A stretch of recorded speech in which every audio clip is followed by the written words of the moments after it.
think about it, it's like your employees are dedicating 8 hours of their waking life to you every day. Yeah.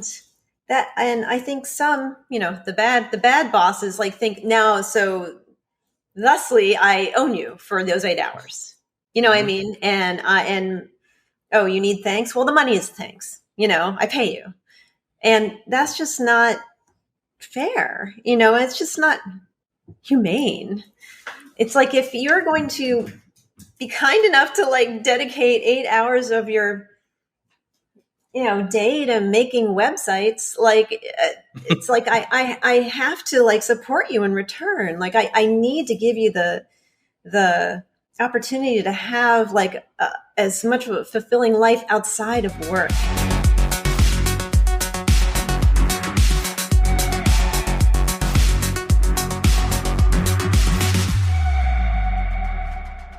Welcome to another episode of the Leading to Fulfillment podcast, where everything we talk about is meant to encourage people-first leaders, empower individuals to achieve fulfillment, and help your organizations become places people love to work. I'm your host, James Laws, and I have a great show in store for you. My guest for this episode is Tracy Levesque. Tracy is the co-founder and co-president of Yikes Incorporated, which was founded in 1996. Yikes is a WordPress VIP agency, a Pennsylvania benefit corporation, and a certified B corporation. Tracy is also a leader, developer, musician, and coffee lover. In my conversation with Tracy, we discussed the importance of dates in making and memorializing changes, the responsibility to take care of yourself, the responsibility to take care of your team, and the realization that it's never too late to make a change in one's life or business.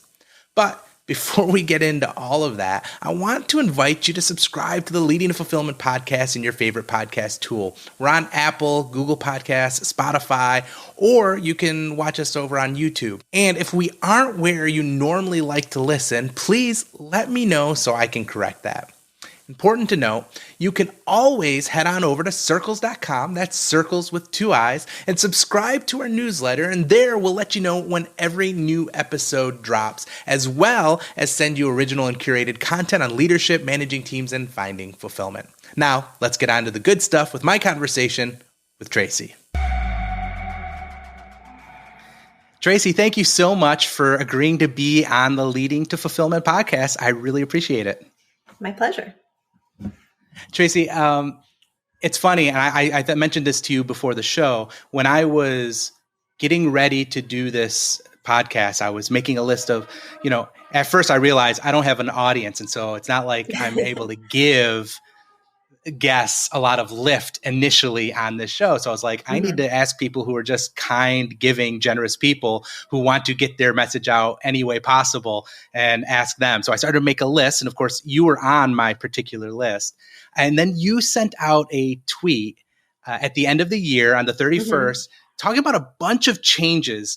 But before we get into that, I wanted to ask you, can you tell us a little bit about who is Tracy? Who is Yikes? And the agency that you work with, and a little bit of your journey to get to where you are today. Sure. My name is Tracy Levesque. I live in Philadelphia. I co-own Yikes Inc., which is a VIP agency, WordPress agency, and I co-own it with my wife. And we started the business back in the 90s, and we pivoted to WordPress around 2010. And that's what we do, all WordPress all the time. That's awesome. I want to ask you, because when you listed out and I'll link to the Twitter thread in the show notes, but when you posted that Twitter thread, I had just asked a question to my team about New Year's resolutions and how do you look at the changing of the year from December 31st to January 1st. Before we get into your thread, I want to ask you that question. How do you look at the changing of the year? Is it just another day and it just no big deal, it's a calendar flip? Or do you see that as a moment of reflection, a moment of change? Are you into New Year's resolutions? What's your take on that? I am a person who takes dates seriously. Like, I love my birthday. I love birthdays in general. They mean something to me, and New Year's does mean something to me. I don't talk about it a lot. Like, that Twitter thread was a real putting myself out there moment, because I have personal goals for myself, but I don't talk about it constantly on social, because I feel like, well, this Sure. is just my own thing. But I felt like I'd done so many things over the pandemic and over the past year that I don't know, I was proud, and I combated my imposter syndrome. I just wanted to like put it out there. And, when you do share information about yourself online that you were scared to, like 99% of the time you get positive feedback and people get something from it when you think like, why would anybody care about, or am I just bragging, or, so I'm glad I did it. But yes, I do take the changing of the years seriously. I do see it as a time to mark like what I've done, what goals do I want to set up for myself. I'm a very goal oriented person. I have many spreadsheets to prove that. And yeah, and I accomplished some goals. So I tweeted about it.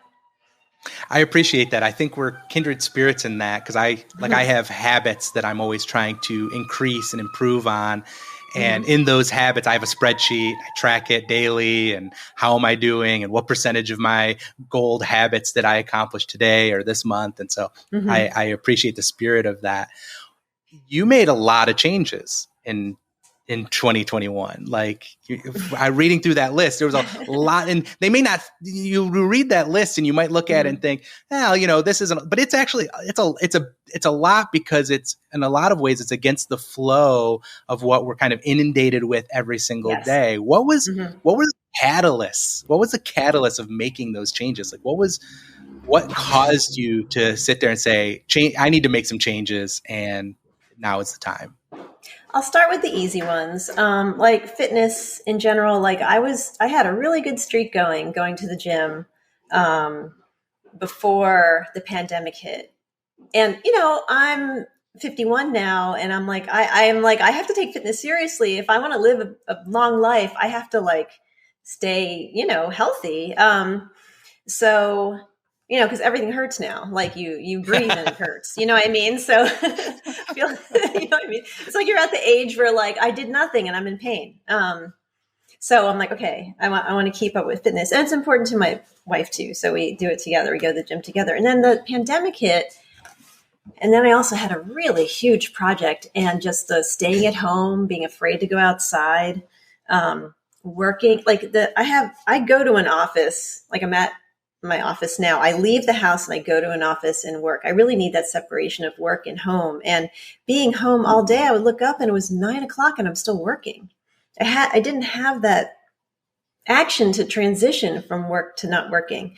So that just led to a really sedentary lifestyle, and all the gains that I made, like, regularly going to the gym and feeling good and healthy and like energetic and all the other good things that comes with exercise, like just like went away. And then I'm like, I have to do something. So I just got serious. I'm like, I can't go to the gym, but I can walk. I can go for walks. We can go for walks. We can do this and that. And I just set up goals for myself with, my Fitbit. I'm very religious about my Fitbit, and the Apple Rings too. So I'm like, I'm going to hit all the goals. And I did for a full year. Since I was like the day after Thanksgiving, I'm like, all right, I'm going to eat a big Thanksgiving meal and be lazy. And then the day after Thanksgiving, I'm getting to it. And day after Thanksgiving, all the way up to December 31st of the next year, I made all my goals every day. So that's an easy one, right? That's pretty cut and dry. I don't know.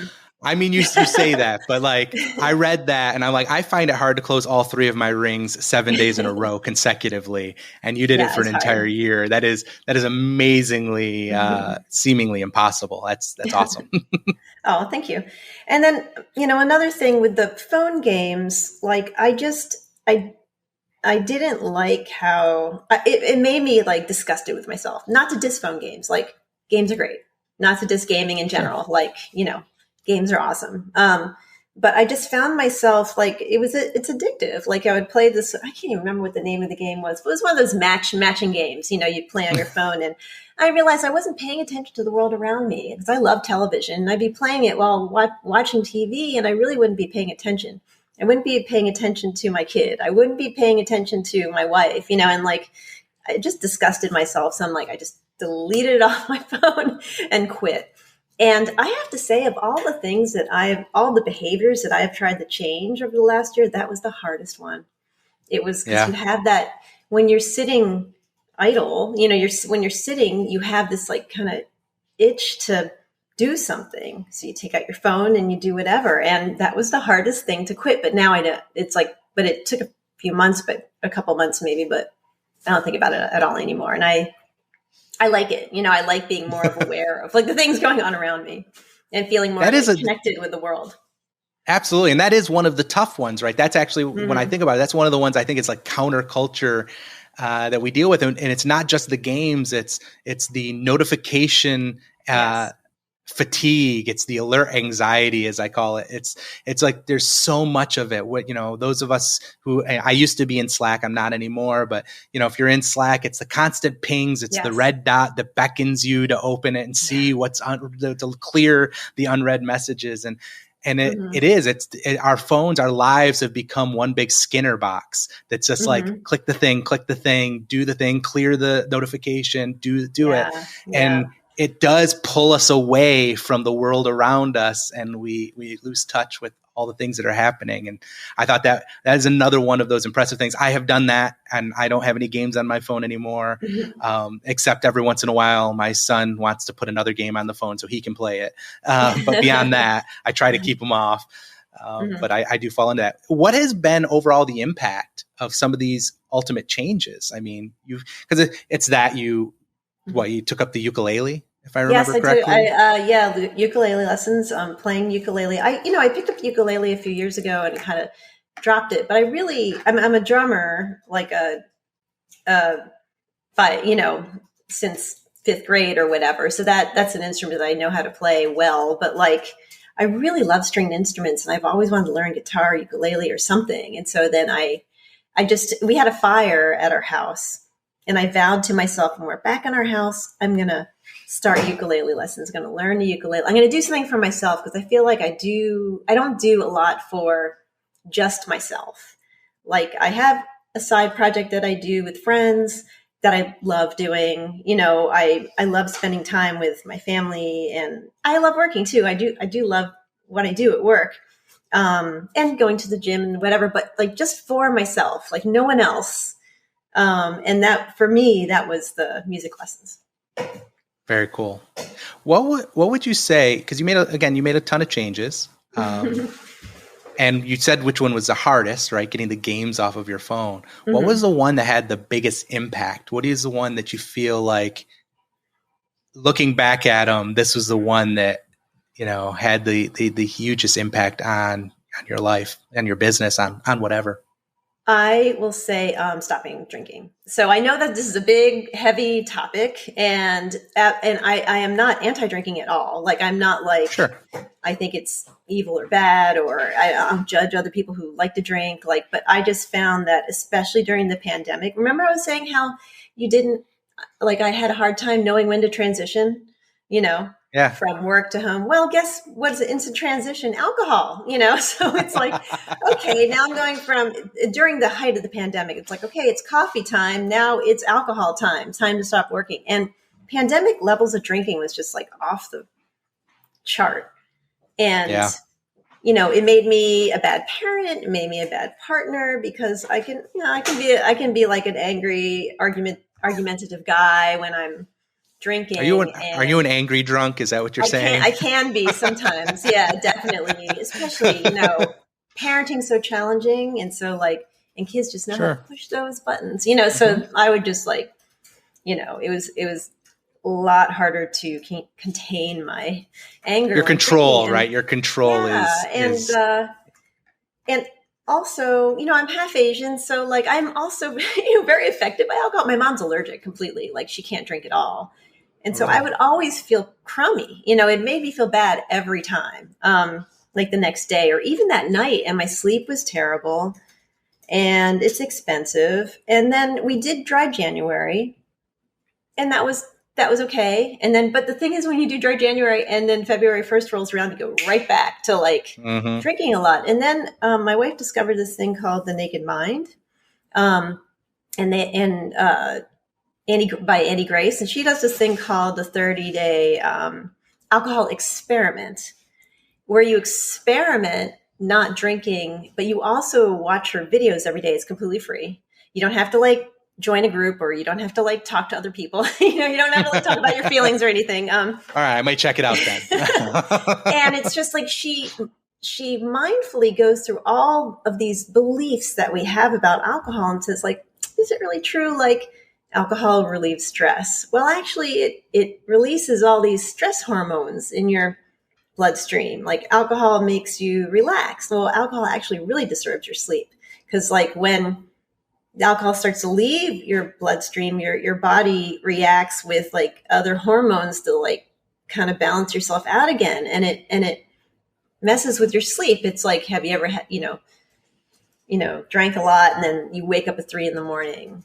and then you kind of like go through this like regret cycle, like, oh man, what did I say? Like, did I say something stupid? And then I just, it really just came to realize, like, this isn't fun. Like,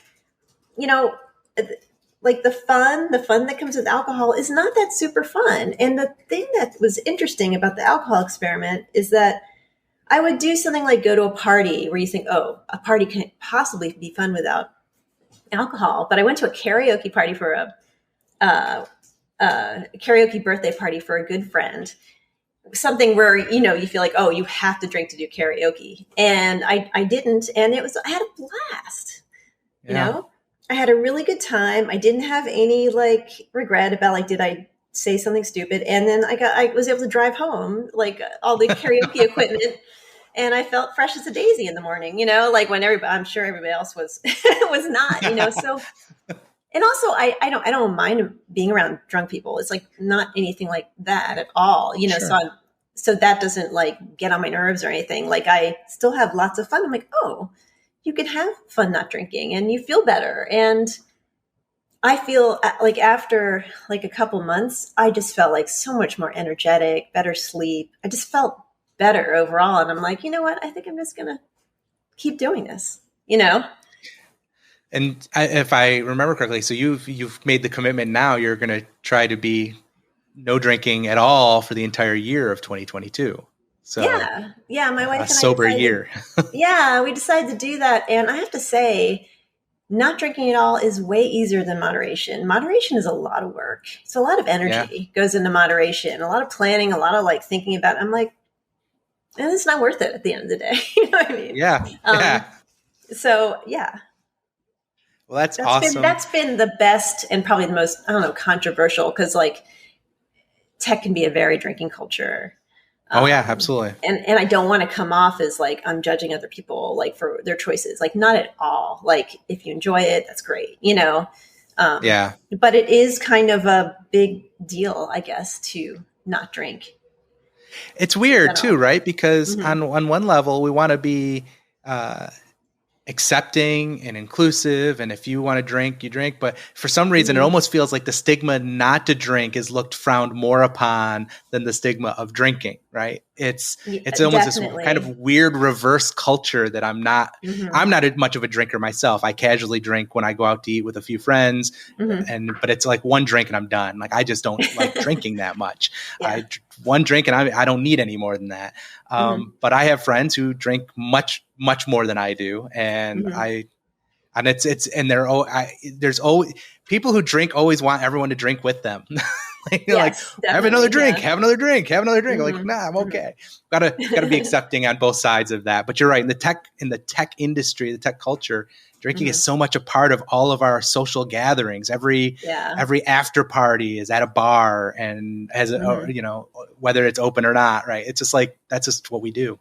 So it's interesting. I was part of the first WordCamp US organizing committee, and and when it came to the after party, like, we really wanted to have an event that did not center around drinking. Like, so, first time we had it at a bowling alley, which turned out to be like, the bowling alley was too small for so many word pressers. But then the next year we had it at a history museum. And so it's like, there's something to do for, number one, people who don't like big, loud parties. You can quietly just look at all the, there's like quiet areas, but then it wasn't centered around just drinking and nothing else. Yeah.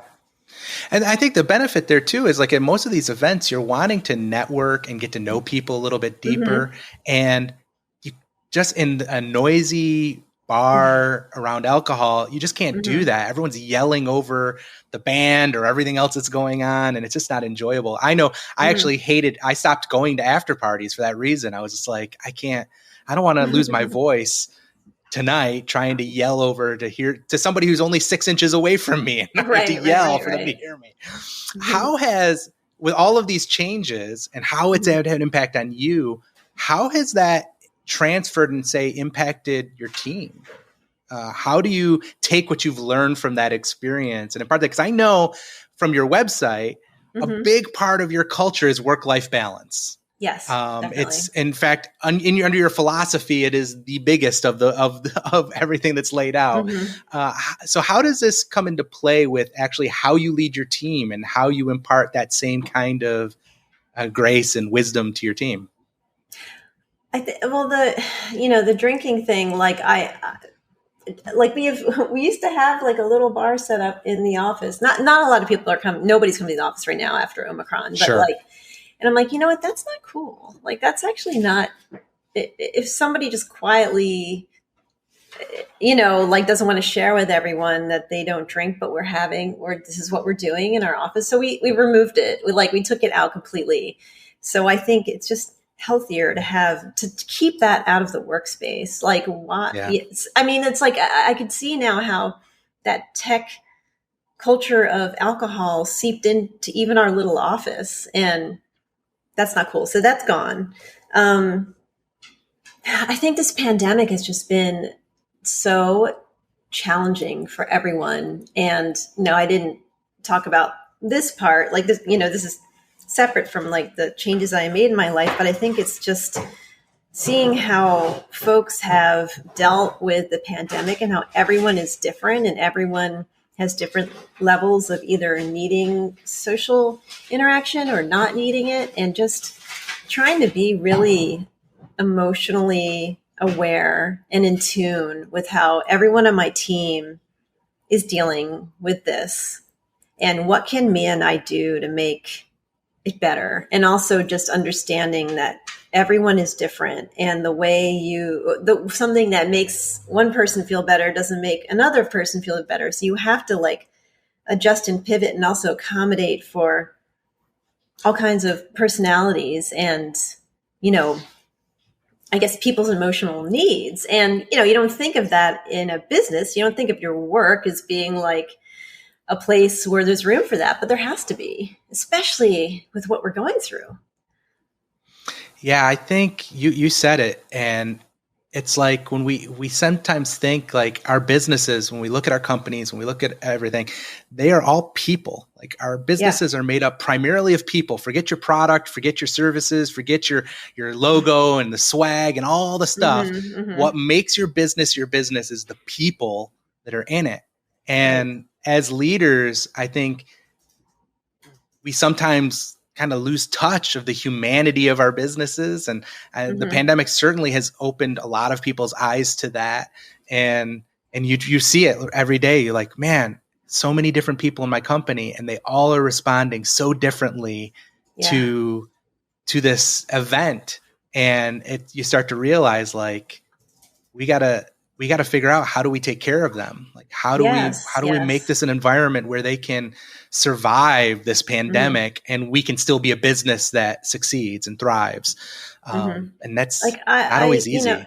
yeah, like when you think about it, it's like your employees are dedicating 8 hours of their waking life to you every day.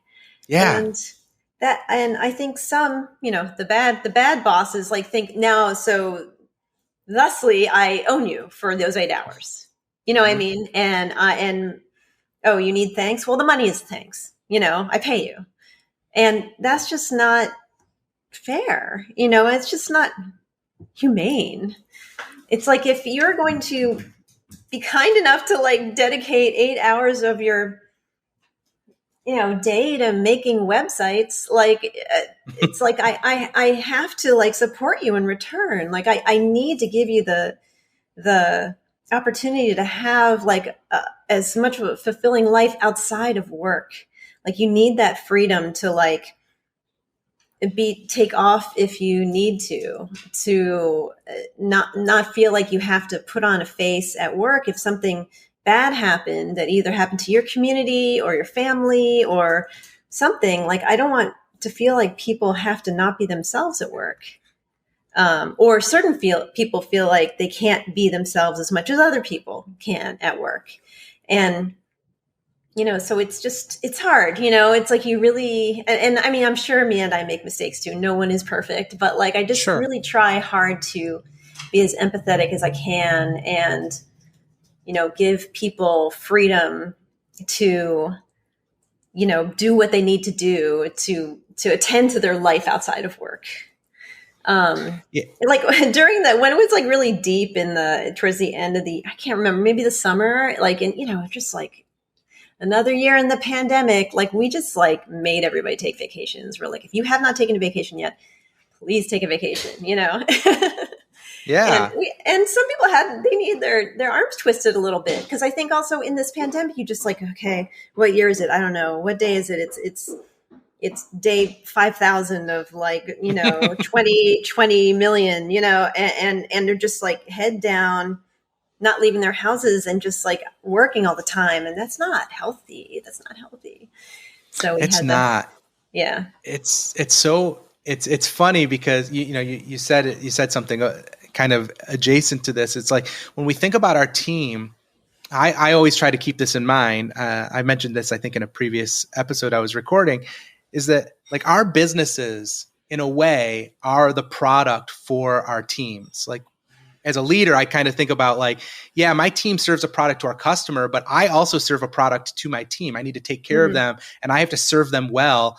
Like the point you made, right? They give you 8 hours a day. They're giving you the most valuable amount resource they have, pouring it into your business, into your vision, into your purpose. And hopefully, yes, it becomes their purpose and it's their vision. And you hope you impart that to them. But let's be honest, right? They are giving you the greatest resource of their life, their time. It really is our responsibility to not just make sure that there's clarity in the work, not just that there's clarity in the work that we have to get done, but there's also clarity in their life that we are fighting for them.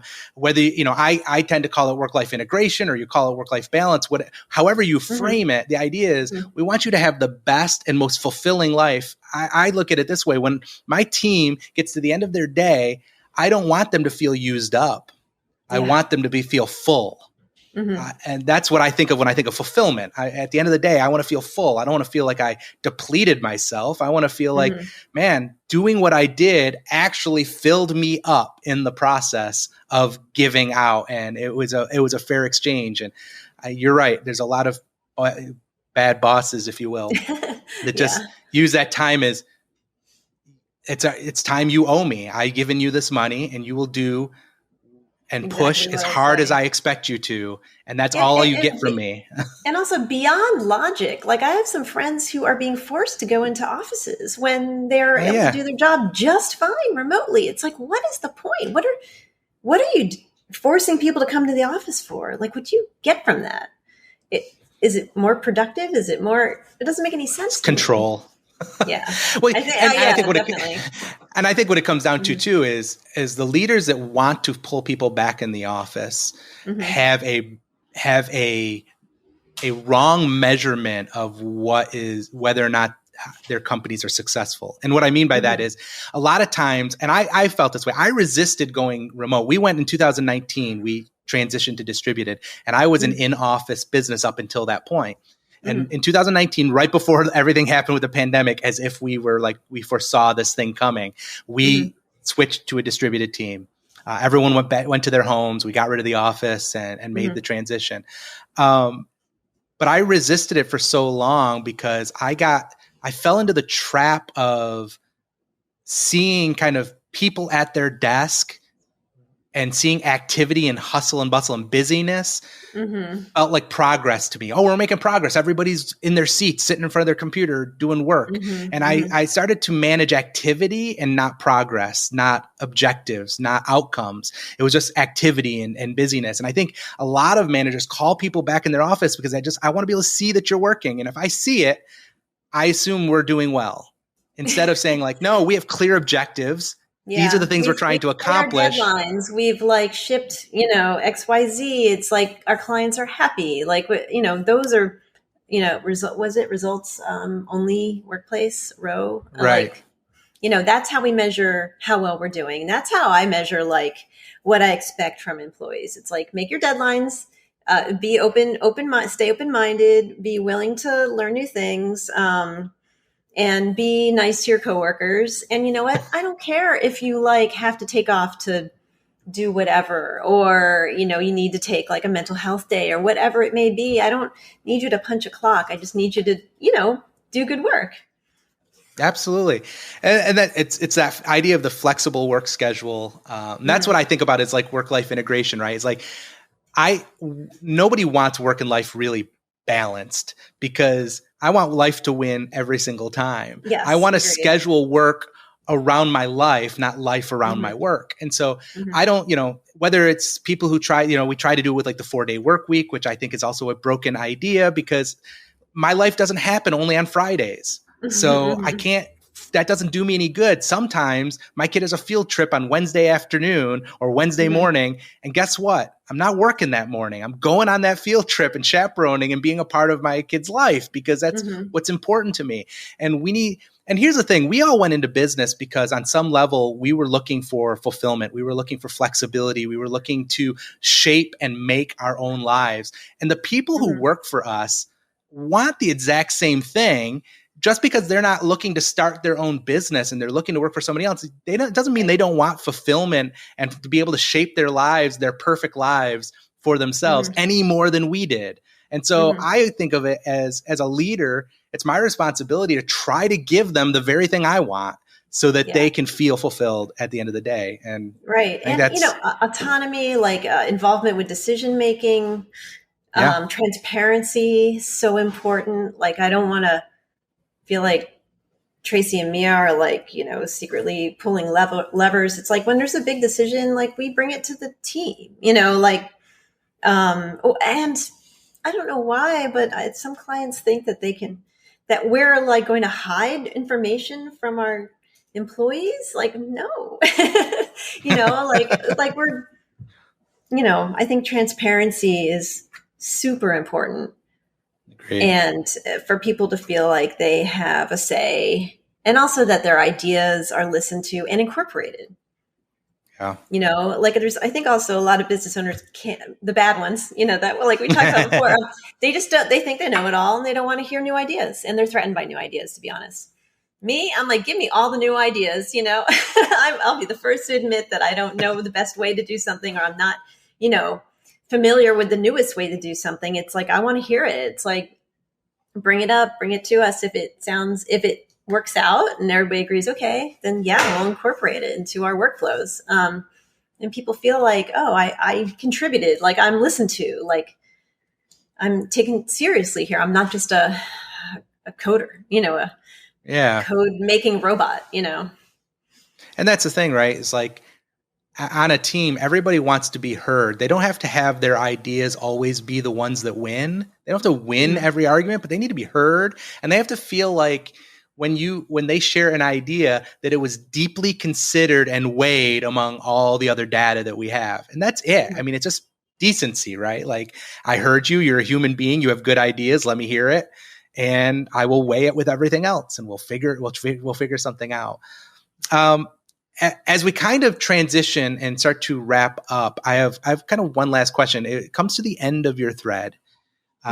You said this has been an exercise in fighting imposter syndrome, which we all, I'm sure anyone listening has felt that, where you feel like you can't be proud of your accomplishments because you should have already have done this a long time ago. I think my question is, what advice would you give people who are looking for fulfillment in their own lives, whether they're leaders or they're working for another organization or whatever the case may be, especially those who feel like maybe that something they should have done a long time ago and it's too late for them and they're too old and this is it's done. What advice would you give to that person? Oh my gosh, it's never too late. It's never too, like, one of my other hobbies is like financial independence and like personal finance. And it's like people think, well, oh, I didn't start when I was 20. I didn't start when I was 30 or 40. It's like never too late. And I know that was like, it was tough for me. And I will say that I admit, I do feel like a part of me thinks, oh, we should have accomplished, seven figures a long time ago. What's wrong with us? Why didn't we do that? But, you know what? That's pretty cool. Right. And Mhm. and the thing that's cool about it is like, me and I were, out lesbians. We've always been out since the inception of the business. We have always done business our way. We have never hidden who we are. I mean, we don't like have it all plastered on our website, but we're certified LGBT owned business, women owned business. And it hasn't been the easiest in the tech space to be there. I can't even count the number of times that we've been the only women in the room when it comes to tech stuff, and had people even a few months ago, I was in on a meeting, and I swear one guy came into the Zoom meeting and kind of looked around and was like, is there anybody else that needs to be in on this meeting? Like, and I knew what he was saying. I'm like, oh, what? No, because we're going to be talking about some technical issues. I'm like, oh my gosh, you have got to be kidding me. But I have to tell you, I kept up step for step with that guy. I was just like, boom, boom, boom. Like, oh, you think I don't know anything about like technology? So anyway, but so it hasn't been easy, but we plow ahead. We plow ahead doing business our own way. And we've been successful. So that I am proud of. We didn't get here through connections or nepotism or like, I don't know, golfing with the CEOs. Like, that's not the way we've done business. We've done business being honest, being ethical, and being a really mission-based business. We're a certified B corporation, which means we follow a triple bottom line, which is people, planet, profit. And, we did it. We did it, like doing it the way we wanted to. And that I'm very proud of. So I And shouldn't be so hard on myself, for not having gotten here absolutely. sooner. Yeah. Yeah, you 100% should be proud of yourself. You've done amazing things. I love watching all the stuff that you've been working on. I follow you on Twitter and see all the stuff that you guys are doing, and it's really exciting to see. And obviously, your story is inspiring. That's we. I think one of the things that you said, like maybe we should have hit seven figures sooner, or things like that, and Mm-hmm. at some point we have to define what success for us is and not Yes. allow Yes. other people to project their metrics of success on us. Mm-hmm. And from what I have, obviously I don't know you as well as many other people, but just in the conversations that I've had with you, you have checked off all of the boxes, metrics of success, and it's been really cool to watch and see. And Thank you. it's exciting to be able to talk to you about it. Thank you so much for taking the time to be on the show. It means a lot to me. And hopefully I'll be able to have you come on again in the future, and we'll talk more about some other topics, because there's a lot of stuff that you are into that I didn't get a chance to talk about that I would love to dive into, like you talked about fire, Mm-hmm. and even what some of your thoughts on what it means to be, like, what does it mean to be a seven-figure boss? And so I'd love to have another conversation in the future about that. Oh, thank you. You're welcome. This is a pleasure. This was a really fun conversation, and I want to thank Tracy for taking the time to be with me as we took a journey through some of her most recent changes and insights.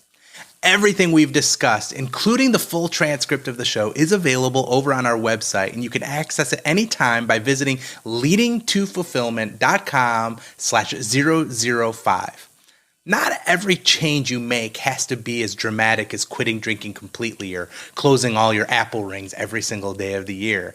And as Tracy has demonstrated, the point of making changes is not to be perfect or better than anyone else. It's to become a better version of yourself each and every day. In order to do that, though, you will likely have to make changes. That's a part of learning and growing. But it's usually the small and iterative changes that last the longest and have the biggest impact. If that kind of change is something you're serious about, here are 3 things I want you to consider on your own journey. Figure out your what and why Before you go ahead trying to change things about who you are or how you behave, you need to really understand what you really want to improve and why you want to improve it. Next, start with smaller changes in habits. Tracy didn't decide to stop drinking cold turkey. She experimented with dry January and then longer periods, and she worked up to her ultimate goal. Try something smaller and figure out how you can reinforce and expand those smaller things each new month or quarter. Finally, give yourself grace. The reason many people are down on New Year's resolutions is because they make these huge goals and by the third week in the year, they've already failed. There's no grace to recognize that change is hard and it doesn't usually come without some bumps in the road. When you fail, make note of it. Analyze why it happened, but then pick yourself up and try again. The change will come. Thanks for listening, and I hope you'll join me in the next episode of Leading to Fulfillment.